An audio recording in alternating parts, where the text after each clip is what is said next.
कि देश के अंदर पहली बार ऐसा लग रहा है कि लोकतंत्र नहीं है, फासिस्टवादी लोग राज कर रहे हैं। फासिस्टवादी ताकतों को रोकने के लिए, तानाशाही लोगों को रोकने के लिए कि देश तानाशाही को बढ़ेगा।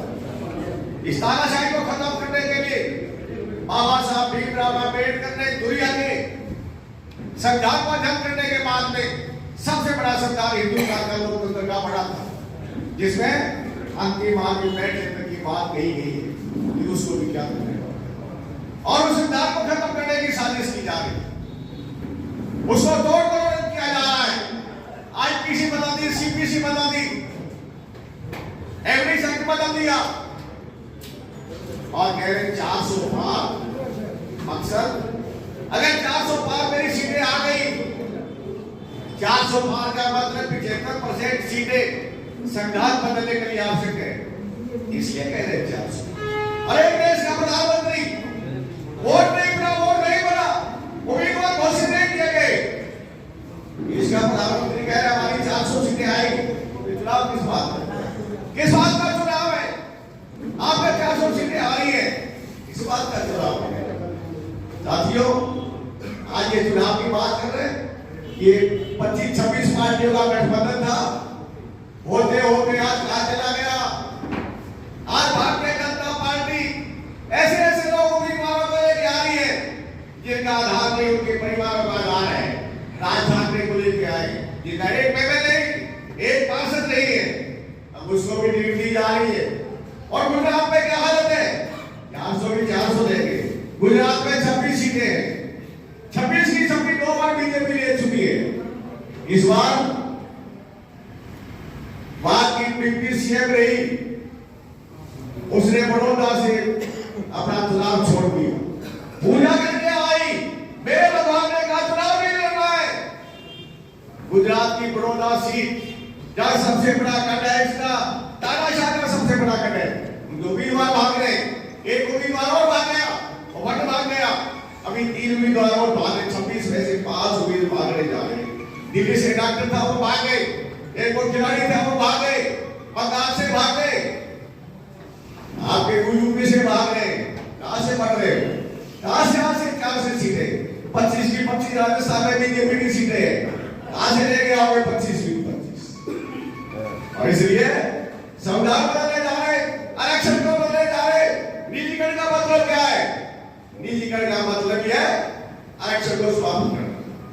ये तो भारतीय जनता पार्टी जो टिकट दी है, ये भी इसी का मकसद यही है, रिजर्वेशन को खत्म करना। साथियों, ये चुनाव बना है, अब मेरा गला खराब है, जो आपकी शिकायत में ज्यादा बोल नहीं सकता, मैं निवेदन करने के लिए आया हूं। जिस तरह से हमने विधानसभा के अंदर काम किया, हम थोड़ा थोड़ा एक बोल रहा और बता दो, इतने बार 100 मिला क्योंकि अभी न्यायचंदी भी तो आपको काम सी 5 बार न्यायचंदी शासन रहे, 2 बार उनके पिताजी बेगराम दी 70 और 79 में 2 बार बेगराम दी सीएम रहे इस परिवार की। 7 साल हमारे शासन 35 साल तक तो शासन रहे, उनकी टीम कटी है, टीम भी कहा गई है, रोक कर दी और कैसे वातावरण में गई। साथियों, एक कार्यकर्ता आने वाले चुनाव के अंदर जिस तरह से विधानसभा में काम किया और कल हमारे उम्मीदवार पर्चा भरने जा रहे हैं, उस पर्चा भरने के लिए ज्यादा से ज्यादा लोग अपनी ताकत का प्रदर्शन करें। बंद कर दिए। बीजेपी जो है सरकार सिवाय घोषणे के काम करती है और कुछ नहीं। कांग्रेस पार्टी ने हमें हमारे 36 कौमों के साथ लेकर चल रही है।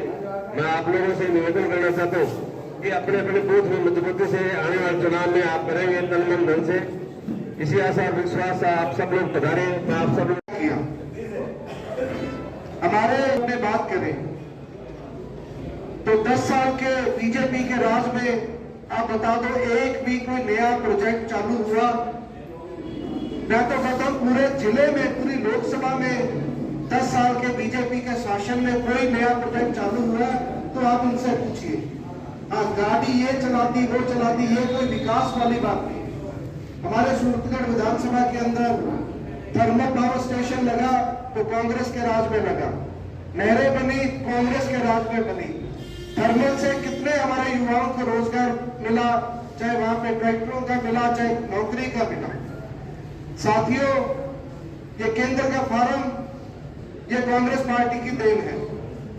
आप देखिए कितने प्रोजेक्ट आए हमारे यहाँ पे। कलेक्टर लगा, कांग्रेस के राज में लगा। लेकिन जो कांग्रेस पार्टी को बदनाम किया गया है, उसको हमें लोगों के बीच में लेके जाना है कि कैसे ये झूठ बोल बोलकर अपनी बात को रखते हैं, बार बार झूठ बोलते हैं। और जब 10, 20, 50, 100 लोग झूठ बोलते हैं और 100 बार बोलते हैं तो सामने वाले को लगता है कि शायद हम ही गलत हैं। सबसे बड़ी बात, हमें ये चुनाव बीजेपी की सरकार के खिलाफ लड़ना है। हम क्या करते हैं कि भिड़ते ही मोदी को गाली निकालनी चालू कर देते हैं। लड़ना है, कैसे उन्होंने रोजगार के नाम पर धोखा दिया। अभी गुजारा जी ने आपको बताया कि बीजेपी ने वादा किया था कि 2700 रुपए हम गेहूं खरीदेंगे, हमारी कणक 2700 रुपए खरीदेंगे। फिर कहते हैं जी 125 रुपए बोनस देंगे। अब उसमें भी कह रहे हैं चुनाव के बाद देंगे। और पता नहीं, आज मैंने एक बार पढ़ा नहीं, कुछ ऋण काटने का पता नहीं क्या कुछ और आ रहा है। साथियों, ये चुनाव हम सबके लिए जीने और मरने का सवाल है। क्योंकि जो हमारे आदरणीय राहुल गांधी जी और खड़गे साहब कह रहे हैं, उनके खड़गे साहब को राजनीति का इतना लंबा अनुभव है। वो कह रहे हैं, चेता रहे हैं सारे देश को कि ये हमारा आखिरी चुनाव है, इसके बाद मोदी जी कभी चुनाव नहीं करेंगे।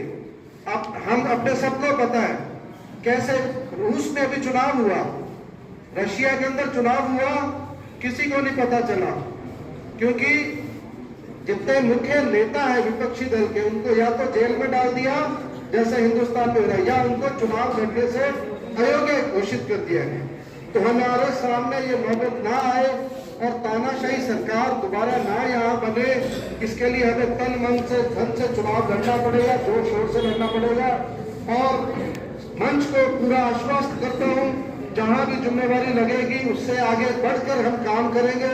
और इस मंच पे जो नेता बैठे हैं उनका तन मन धन से साथ देंगे और यहाँ से कांग्रेस पार्टी को दोबारा यहाँ से पूरा, जैसे हम जीते हैं विधानसभा का चुनाव, उससे भी अधिक वोटों से यहाँ से जिताकर भेजेंगे।